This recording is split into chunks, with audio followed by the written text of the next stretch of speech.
Tomorrow we'll be live from New Orleans. We'll have Emerald Lagasse, who is going to give us a little taste of his. Yes, he's going to take us around to all of like those places that we don't know about. That's right. He knows it better than anybody. Cooking. Who else? And a NASCAR driver, Kyle Busch, will be with us. Very hot right now, this guy Kyle Busch. And of course, the great Pete Fountain will be our house band tomorrow as well. A house band. Yeah. We're like big time now, you know? We're going to New Orleans and we're big time. We're big time. House band and everything. Speaking of the big time, how about this young lady who's one of the great stars of the ABC hit show Lost, one of the beautiful castaways on the beach there. Please welcome Evangeline Lilly. Evangeline.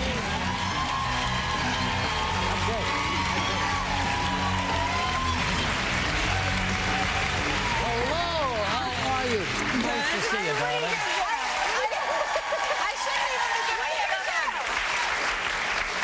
I'm just going to sit with my back to you now. Have you ever considered changing your name to Evangeline? You know, I am considering it. I'm sorry, darling. You like it so much better that way, right? I know it. It's just the first time I say it, I'm stuck with it for the rest of my life. Well, it's also, I think Evangeline is more a Canadian expression or pronunciation of the name, because here everyone wants to call me Evangeline. Is that right? And what do you prefer? My name. Evangeline. Well, there's a lot going on in your life. You got a lot of things going. As I understand it, Lost has been picked up for the next 100 years. At least.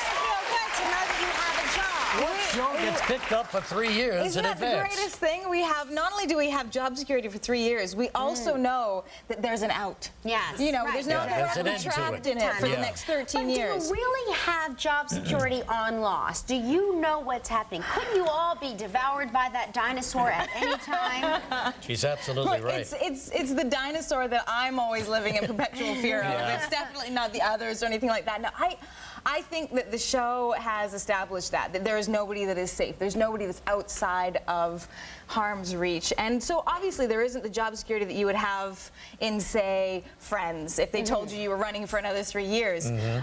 Unless they started putting dinosaurs in Friends' apartment. That might change. But as the hot girl, you have to feel slightly more confident than the others, don't you? Am I the hot girl? Yes, you are. And you know you are. And they need men to watch the show, and you look good in that bikini. They're not going to kill you off. Come on. Well, but there's a lot of hot girls on our show. You know, but incidentally, you're on this island. There's not a store in sight. Where did that bikini come from? If you noticed, which hopefully you didn't, because it means you're looking too hard, I was wearing the same pair of underwear in that scene as I was in the pilot. Oh. That's continuity for you. Wow. And do you maintain that through all the episodes? Every day they set my trailer with the same pair of underwear and the same bra. Oh, my gosh. The wardrobe budget must be very small. Who does your laundry? They take very good care of us. I bet they do. So now you're all set for 3 years there, and now this summer you're making your movie. I'm so excited. And I'm very impressed with your co-star in the movie. Thank you very much. John Malkovich, who is one heck of an actor. An amazing actor. I can't believe this. I find it hard to believe.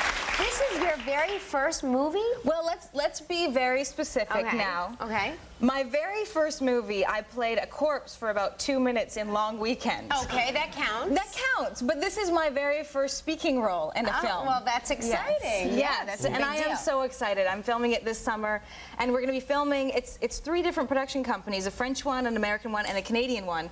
And the 3 leading actors are French, American, and Canadian. So it's kind of ideal for me. I wanted something that would be sweet and simple and yet beautiful and poignant, and obviously working with John Malkovich is a huge honor. Yeah, it's great. Yes, he's a very interesting guy. Very interesting. He's kind of intriguing. Sometimes some people might be intimidated by him. You know what? I went for dinner with him the other night, and I was wildly impressed with his wine knowledge. No kidding. He is so educated in the art of wine.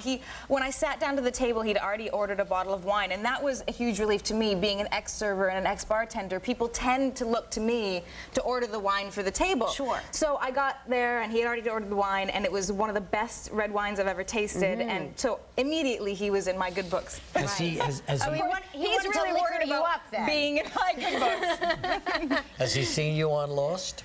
I have no idea. I think he'd enjoy it.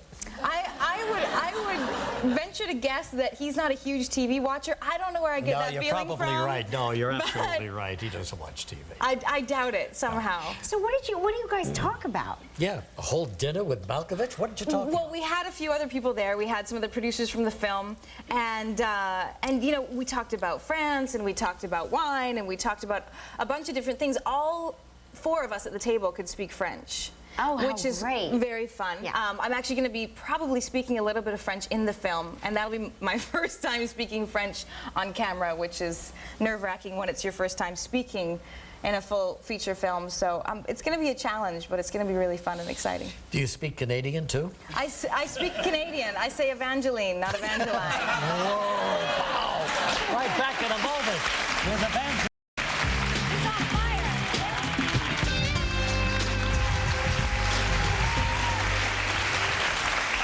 Well, all right, back to Lost. Now, do we know where we're going with this with this series? I mean, 3 more years on the island? You know what? Can we all take it? I have to tell you, I have never been so excited about the show before, and the finale of this season is the biggest reveal we've ever given ever in the history of Lost. The reveal of what? What is haunting this island? What is bothering everybody? I can't tell you that. If I told you what the reveal is, it wouldn't be a reveal. No, but I mean, is it a dinosaur? It is. It's a dinosaur. Finally It's a tell you dinosaur. it's a dinosaur. Everybody says. No, but it is actually a reveal that tells you where the next 3 seasons are going to take us. And it is so exciting, and it's such a payoff for any of you fans out there who are like, all right, if you're anything like me, you were thinking, if it's purgatory, if it's a dream, I'm walking. I am furious, and I didn't want to think that I had worked 6 years on a show to find out that I was a figment of someone's imagination. And the reveal is so satisfying, it's so juicy and good. So it's not purgatory, is what you're saying? Yeah, I think that's pretty much been ruled out. Yeah, no, you know, for a long time, I thought for sure they were in purgatory. Yeah. I'm like, this is it. You can eliminate purgatory, Okay. and you can eliminate the dinosaur. All right, we'll it's check not that a out for our dinosaur. list. I'm not quitting on the dinosaur until I see it with my own eyes, because I have a feeling I saw a shadow once. I know. And it looked like a dinosaur. I know. What else could make that kind of a shadow? It's not a dinosaur. She's tough. Malkovich has got his hands full. I don't care how He's in scary trouble. he is. He's met his match. So you're a happy duck. You must be glad to get off the island. Do you suffer from island fever? We've got some people here from Hawaii in our audience. But don't you get that, what do they call it, rock fever? Island fever. Island fever? I am a huge sufferer of island fever, and I know. Stop it now. You are a sun worshiper. I've been trying to get us to move this show to Hawaii since I got here. I know. Well, I am not a sun worshiper. I am not. I love the city. I love the skyscrapers. I love efficiency. Efficiency is something I value. And Hawaii, though beautiful, aloha is not efficient. Oh, it's efficient enough for me, honey. Yes. Aloha. What about Melikaliki Maka? Or Kamehameha or Mahalo. Do I know None my of them Hawaiian? are efficient. That's very good. Well, it's a slower pace. It you know? is. People are not rushed. They're not aggravated. They're not Yeah, annoyed. but I'm always on a caffeine high. Oh, are you? That's really difficult With when that you're always delicious on a Hawaiian caffeine high. Well, everything is going your way. So this summer you'll do the movie. You'll come back for 3 more years on Lost. We're not going to worry about you anymore. My life is good. I can't complain. If I could just say goodbye to Evangeline. Did I get it? I got it. Good luck, Tommy. Thank you. Thanks a lot. Thank you. So good to see you again. Jen Hill, Grandma Murphy, coming up next on Heroes.